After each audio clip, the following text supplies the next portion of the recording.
चौक के पास। तो आइए पूछते हैं सर से।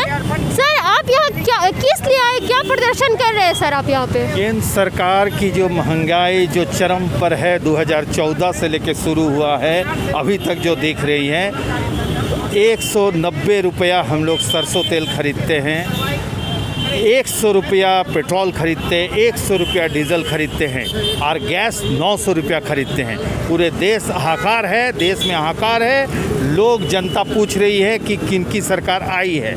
ये बात सही है कि केंद्र सरकार ने, हमारे प्रधानमंत्री ने गैस पर जो सब्सिडी बोले थे वो सब्सिडी अब हमें आम जनता को गैस लेने पर जो सब्सिडी मिलती है वो मात्र 4.5 रुपया।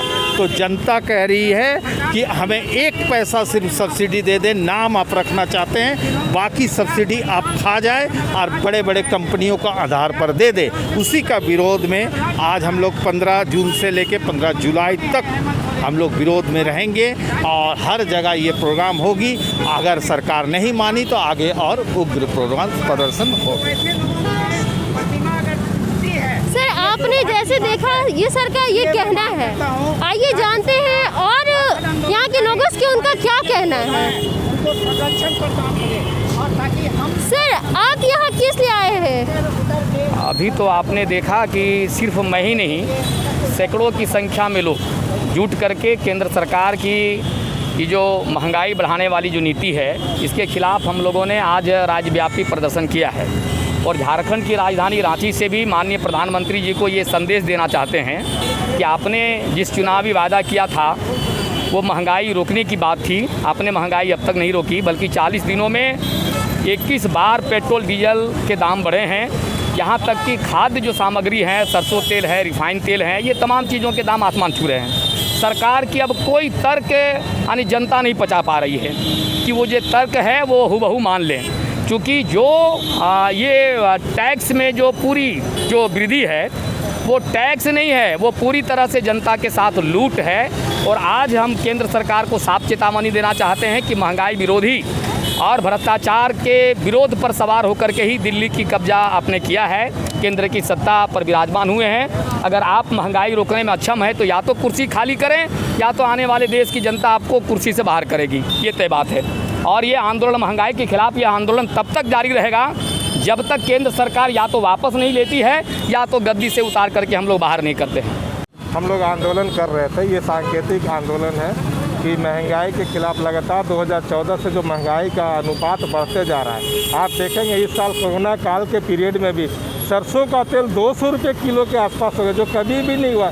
एसेंशियल कमोडिटी एक्ट में ये सब चीज़ें आती है जो हर नागरिक के लिए अवेलेबल होना चाहिए।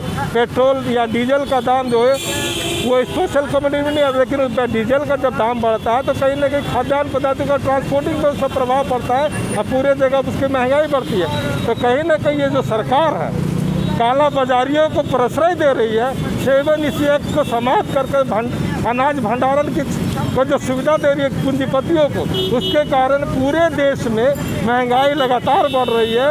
खाद्य पदार्थों की मूल्य में लगातार वृद्धि हो रही है। पहली बार दुनिया के देशों में सरसों का तेल 200 रुपये पार हुआ है। हमारे अगल बगल के देशों में भी हमारे से आधे दामों में पेट्रोल और डीजल बिक रहे हैं, चाहे पाकिस्तान हो, बांग्लादेश हो, श्रीलंका का हो, नेपाल हो।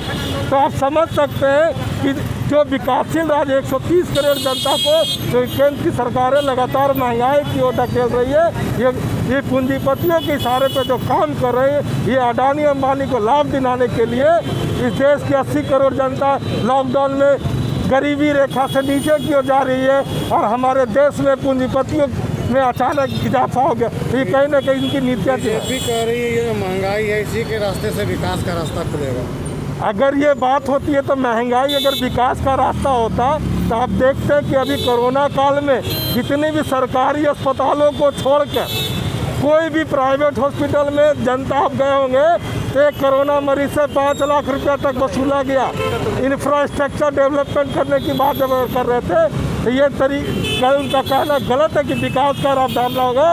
वो लगातार पूंजीपतियों को राहत देके पूंजीपति वर्ग को ऊंचा करने के लिए वो ऐसे प्रोजेक्टों को बढ़ावा दे रहे हैं जिससे हिंदुस्तान की आवाम को कोई मतलब नहीं है। हिंदुस्तान की आवाम को सस्ता अनाज चाहिए खाने के लिए, मजदूरों को रोज़गार चाहिए, नौजवानों को रोज़गार चाहिए, सभी को काम चाहिए, ना कि लॉकडाउन करके लगातार आप मूल्य वृद्धि करके भारत की खजाना को बढ़ते रहे और टैक्स रिबेट के रूप में पूंजीपतियों को लाभ दें। जैसा कि आपने देखा कि इन लोगों का प्रदर्शन जारी है बढ़ती हुई महंगाई को लेकर भाजपा के खिलाफ। खबरों के लिए जुड़े रहे जेसी टीवी के साथ। मैं नेहा परवीन, कैमरामैन विभास कुमार।